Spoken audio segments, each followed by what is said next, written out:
Intermediate Meeting, March 30th, 1980. LL Research channeling Hatonn and Laitos.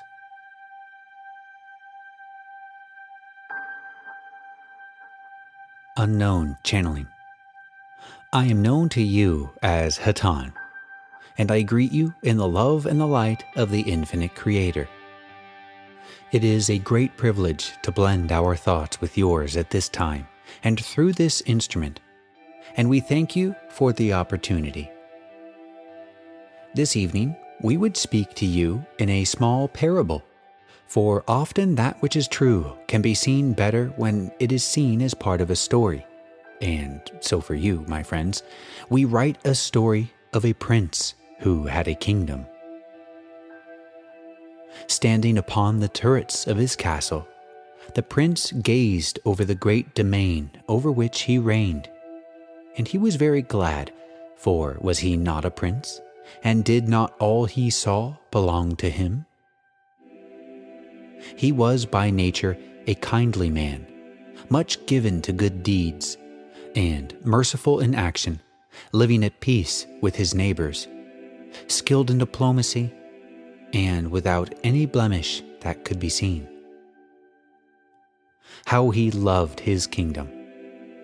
He loved his friends and his forests, his farmlands, his villages and towns, and the lovely castle which had been improved and added to over centuries until it was indeed a glorious sight, with spires and castellations, towers and watchtowers.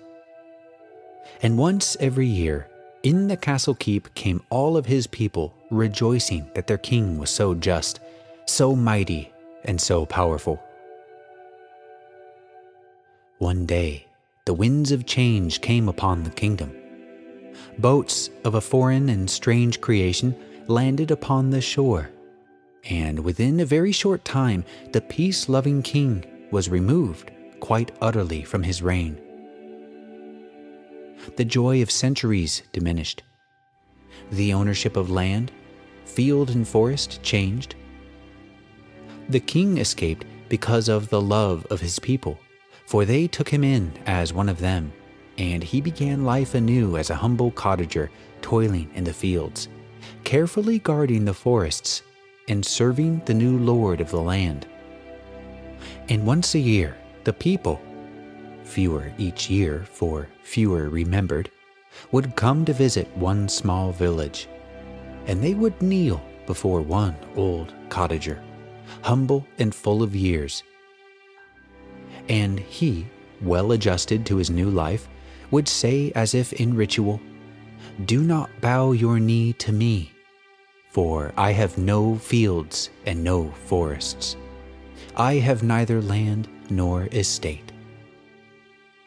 And his people would remain on their knees and say, "We praise you as our king, because you have taught us goodness and peace."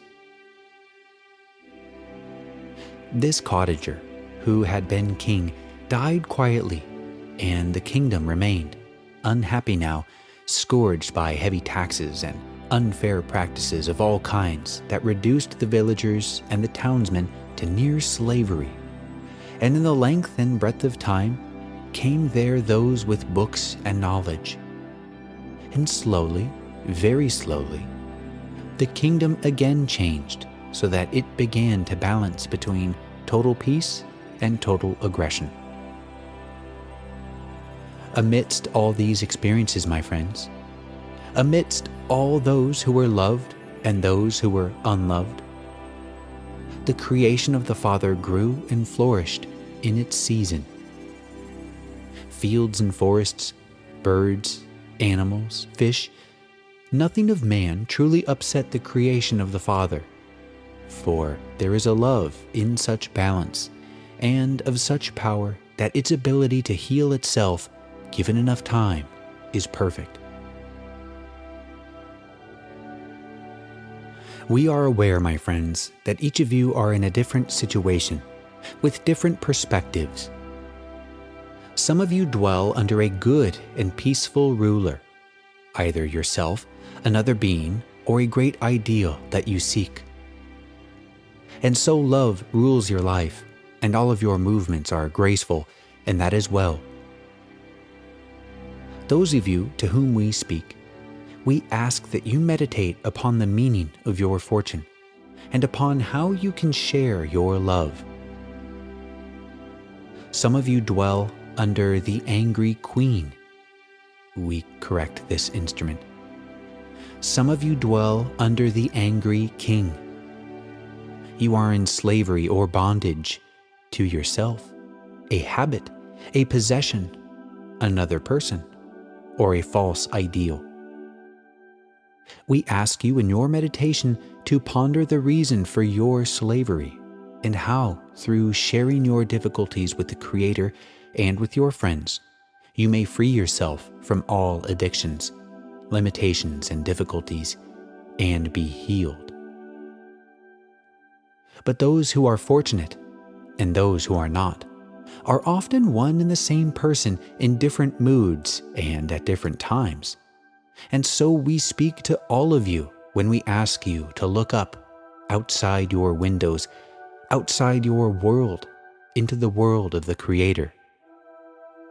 Try not to miss one single day of the creation, for your days are numbered. And it is written in your holy works, all flesh is grass that blooms for a day, and then it withers and is no more. In your season of blooming, watch the creation of the Father, for it too has its cycles, and they are quick. And the understanding and the healing in your watching of that creation is very great. All of those in the creation of the Father are designed to be of service, one component to the other. As you pass along beneath your trees, remember that they are breathing oxygen to you and cleaning your air.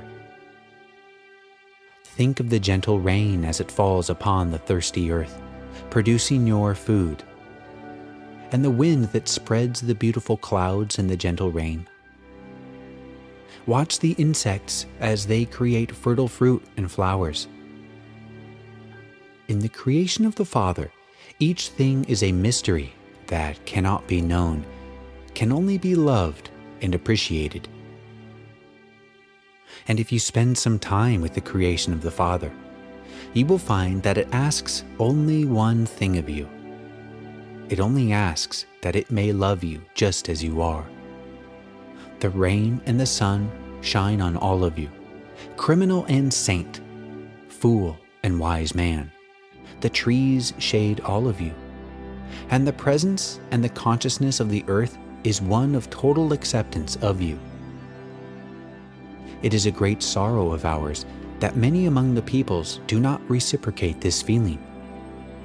But we are aware that many of the peoples are now becoming aware that their planet loves them, and that it is deserving of love in return. Your fortunes will pass, good and bad. The kings of your life will change, but the fields and the forests will be there for you. When your internal lessons are not audible to you in the silence of your meditation, walk out into the incredible beauty of the creation of the Father, and open yourself to communion with that which only desires to be of service and to love. We are aware that this instrument has reservations about what we have just said, and she is doing well about not analyzing our thoughts. And we would answer her reservation because we do feel that it would be of service to others also. There are those elements in the creation of the Father which seem very competitive and warlike. As one of your poets has written, nature red in tooth and claw. But this, my friends, although it may seem destructive, is a means of balancing the species so that each may live according to their best strength. For instance, you may perhaps be aware that wolves, as they are known among your people, are considered vicious, because they kill the caribou in the northern country, and the caribou are a threatened species. However, if you will look more deeply, you will find that the wolves are removing from the pack of the caribou those who are sick and old and would hinder the caribou from reaching winter pasture land. Thus, the wolves strengthen the caribou while they themselves are surviving in their own way. We are aware that this does not seem altogether without violence. However, the creation of the Father includes that which is known to you as violence. The difference between the violence in nature and that in man is that in nature there is a purpose to be fulfilled, which is helpful. At this time, we will pause and allow our brother Laitos to work with each of you. I am Hatonn.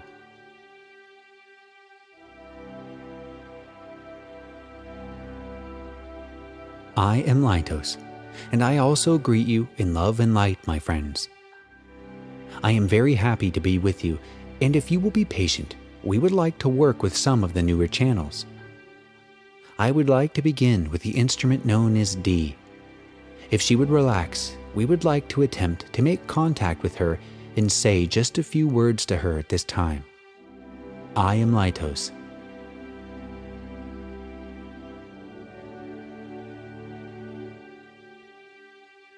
I am Laitos. I am again with this instrument. We will remove the conditioning from S at this time so that he may be more comfortable.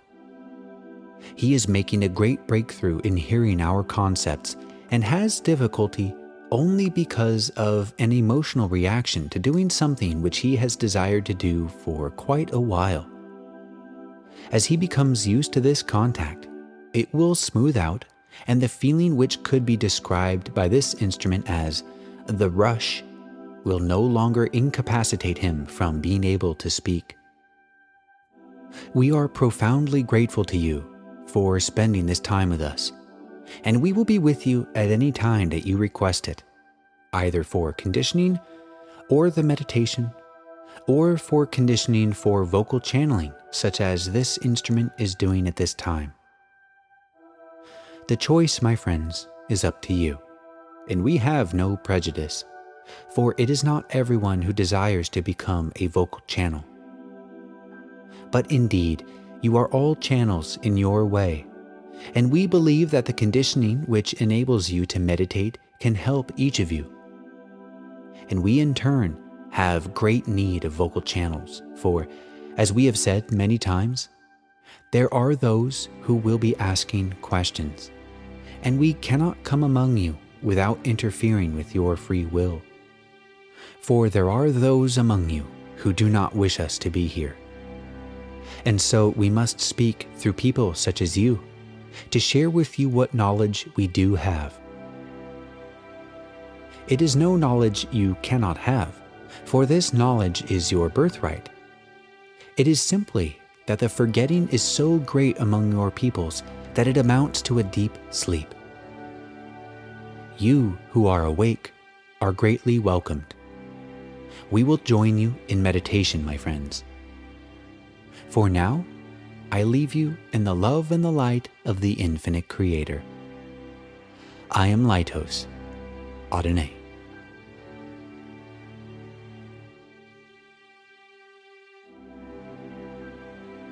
I am Hatonn, and again I greet you, my brothers and sisters. Our friends of Laboratories send you greetings. They are very taken up at this moment with observations, and so we will attempt to aid you in answering any questions that you might have. Is there a question at this time, my friends? Questioner. As we are now moving into the fourth density, what does that hold for us? What changes will there be? It's called the Age of Understanding, so explain what this all means. Hatonn. I am Hatonn. We are aware of your question, but it is somewhat complex. Not because you meant it to be, but because the information comes from several different levels. This planet, in this density, is moving into a more pleasant aspect of this density. There will be, on this density of this planet, another cycle of third density following the conclusion of that which even now is occurring, having to do with the end of the cycle. Namely, the weather changes, the natural changes in geography, and the possible armed disputes and economic disasters that will be part of this change. Some of the people now dwelling upon your planet at this time will repeat that great cycle which, depending upon the various gravitational changes and electromagnetic variations, lasts somewhere between 75 and 78,000 years. Such a cycle you have already gone through, and the harvest is at hand. You are being harvested as you leave the physical plane. Those of you who love yourself more than your neighbors will go through this particular classroom again, learning how to love. That is not called the Golden Age. That is called repeating the grade, or that is what this particular channel would call it. However, there will be a harvest. And this harvest of people in a body finer, or shall we say, more dense than the spiritual body, a body which we could almost call the angelic body, but we will simply call it the spiritual body, for that is the name you know. In this new body, those who graduate, those who love others more than themselves, will enter the Golden Age, and will become of a part of the inner plane system of this planetary sphere, or will have the opportunity to go on to do work in other spheres depending on their vibration. For the most part, those of the Golden Age will remain upon the inner spheres of the planet Earth, for in the vibration of those who are sensitive to the higher love and light vibration, there dwells a calling to service, a great desire to help those who have gone before, and in the realization that a fourth density personality does not yet have the ability to project through thought in time, through the dimensions, such entities will choose to be of service in their own backyard, shall we say. In the Golden Age, love will be seen. It will be a highly creative and a highly satisfying change, for when thoughts are visible, then no deception is possible, and thus, if love does not abide, it can be approached through communication and understanding. Would you like to question us further about this Golden Age, my brother? Questioner: after we pass into this next phase, will we be helping other peoples of our own race achieve the level we've achieved? Hatonn: that is correct. Questioner: will it be a time of more love in our race as a whole? Hatonn: those who have not graduated will begin where they left off. Those who have graduated will be given such a glimpse of truth and love that there will be a great explosion of love in your inner spheres, and thus the vibration of the planet as a whole will be greatly enhanced as more and more of your peoples join those who dwell in love and light. Thus, we must answer you, yes, it will be a time of greater love.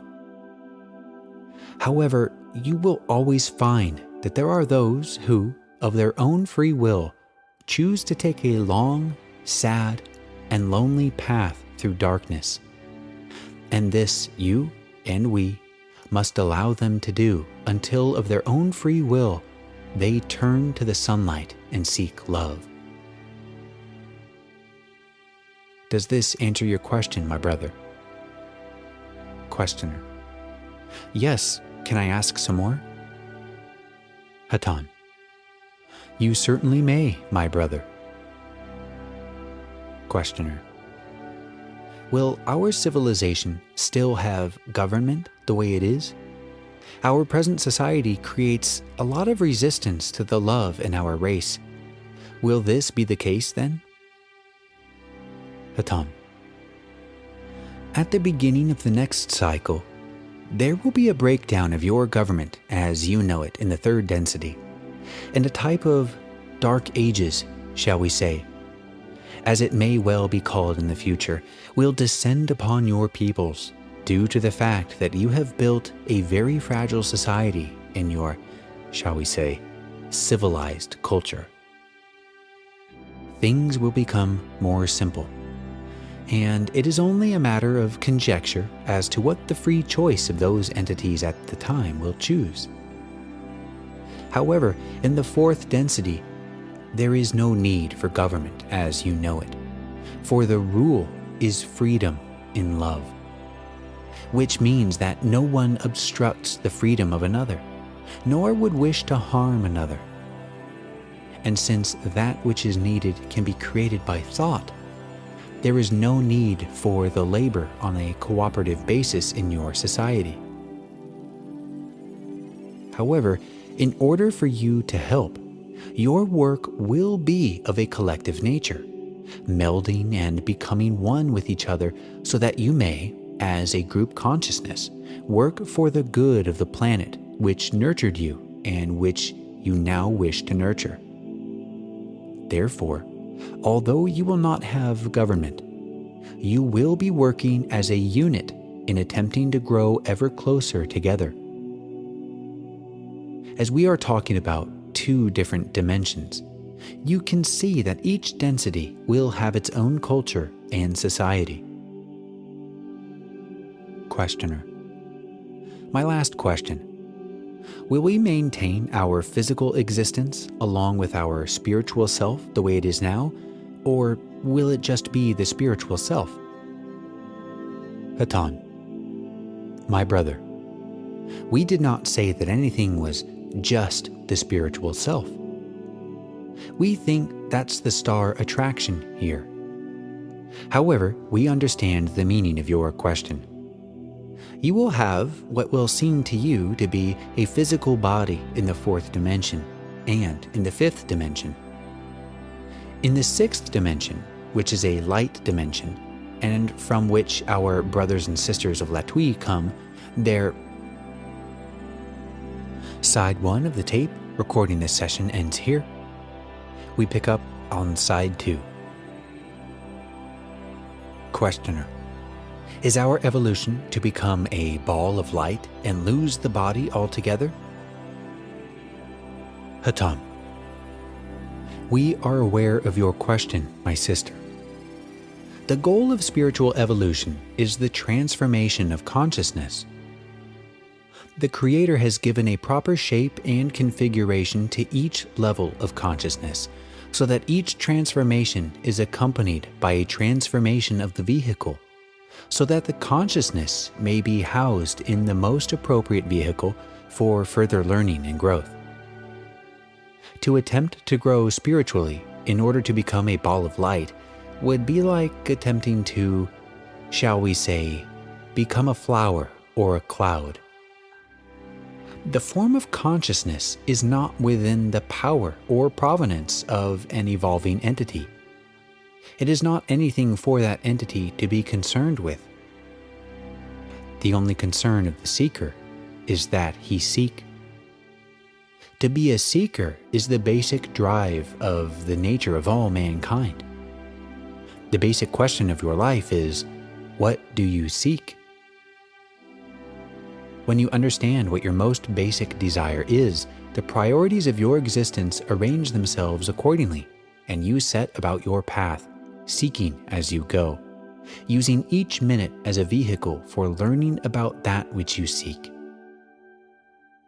Thus, instead of nullifying desire in removing oneself from acts of will and desire and longing, we ask that you become intimately familiar and totally honest with all of your desires on whatever level they may be, denying none of them, understanding them, and appreciating that the Creator has made you with these desires. The question is in how you order them and how you moderate them according to your most basic desire. In this way, you begin and continue on the road of spiritual transformation. You are attempting a mutation of the mind and spirit. You can do this only by opening yourself to that which is true. If you call it good, if you call it God, if you call it love, if you call it Buddha, if you call it Jesus, we do not object. You may call it the unnameable. Whatever it is, we ask you to seek it and to know yourself as a seeker. The prize does not go to any form or design, but to the man with the greatest heart and the greatest will to know. We are not speaking of true believers who attempt to win the world to their ways. We are speaking instead of people who realize, finally, that their greatest single endeavor in life is to be themselves. This we offer you from what knowledge we have. Seek not any form. Seek not to become a ball of light.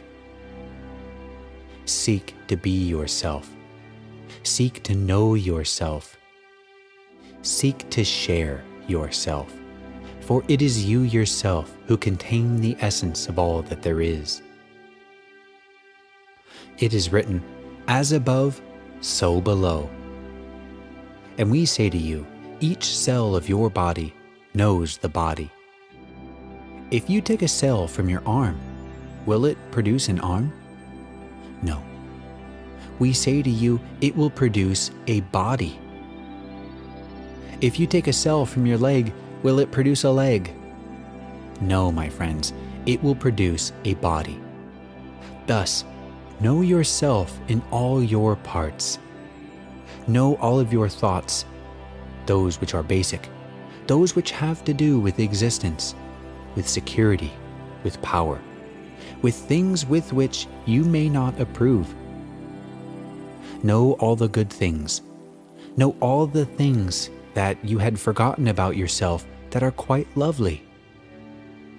And to know most of all your inner true and perfect self, that self that changes only very slowly and through many life experiences, growing ever closer to the Creator, sparked by the Creator, and returning to the Creator. Does this answer your question, my sister? Questioner. Inaudible. Hatonn. As always, we thank you and are grateful for your questions. Is there another question at this time? Questioner. Most of this question is inaudible. Essentially, it was, we cannot be objective in this life or in this body. We'll all be understood when we are in spirit. Hatonn. We are aware of your confusion, my sister, and we ask only that you relax, for the truth is so simple that it is almost always missed. We give you a very simple truth, and it is so simple that the intellect rejects it. But we tell you all that we know of the truth, and that is that you are a being created in love, that you walk in love, and that you may at any time choose to act with love, thus maximizing the effects of learning in this dense and sometimes difficult life, as you call it, that is so brute. It is a very common and everyday affair for those who seek to slip, by habit, into old patterns of thought which are negative. This is understood and should not be a source for self-blame or any sort of guilt upon the part of the seeker. You are simply adding 2 plus 2 and receiving the answer of 5. There is no guilt. There is a simple error involved. The illusion is very strong among the peoples, and in order for you to be able to control your reactions to those things about you which cause you to initiate patterns of behavior that are negative, we can only suggest that you meditate daily and seek to ground yourself in what we call a tabernacle of yourself and the Creator, a holy place within your own breast in which the Creator may dwell, as in a tent, as in an oasis, so that you too may repair to your own heart and to the Creator. And from that gentle and well-watered garden, thereby remember not to react to circumstances which cause the negative feelings of which you are speaking. It is nothing more than a habit of mind, and when recognized as such by the use of daily meditation and by the constant reminder of the Creator within, can be slowly eliminated so that eventually, in one area of your life and then in another, 2 plus 2 will begin to equal 4. When you are dealing with habits of very long standing, the error is sometimes very difficult to catch before it has begun. Thus, above all, do not blame yourself, or feel less than confident or less than spiritual because you have made an error. Simply begin again, for in the Creator all things are new, and at any moment you may begin anew. And each time that you find yourself in negativity, simply begin anew. And that is the beginning of a new life. For the Creator is such that once 2 plus 2 is 4, He does not remember the error, and nor should you. We hope that this helps you, my sister. Questioner: Yes, thank you. It is very, very reassuring. Hatonn: We are very glad. Is there another question at this time? H: About the volcanic action in the state of Washington. Does it have any particular significance for Earth changes at this time? Hatonn: Yes, my brother H. It is one of many volcanic actions that have begun to take place beginning in 1976. And these volcanic actions will continue, along with other Earth changes, for some time to come. H: Is it possible that other volcanic eruptions could occur along the coast of this continent, the West Coast? Hatonn: We can speak only in probabilities. There is a great deal of positive energy being sent to California, and this is aiding the situation in more ways than one. Consequently, the outlook there is better than it would have been had not people been working on the earthquake situation there for some time. However, the probability is approximately 35% that volcanic actions in Alaska and Hawaii will occur. H: Thank you. Hatonn: You understand, my brother, that this is only probability and can change. H: Inaudible. Hatonn: Yes, my brother. We are aware of your familiarity with statistics, so we need not have asked that question. However, there are others in the room who are not as familiar with probabilities and how they may change in time. Is there another question?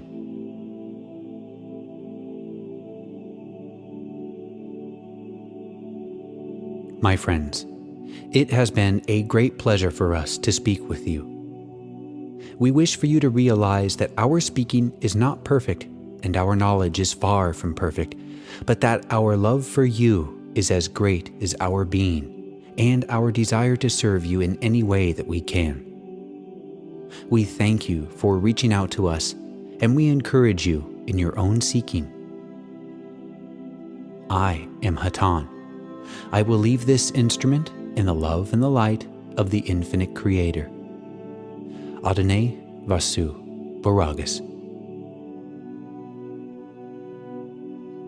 Go forth then, rejoicing in the power and the peace of the one infinite Creator.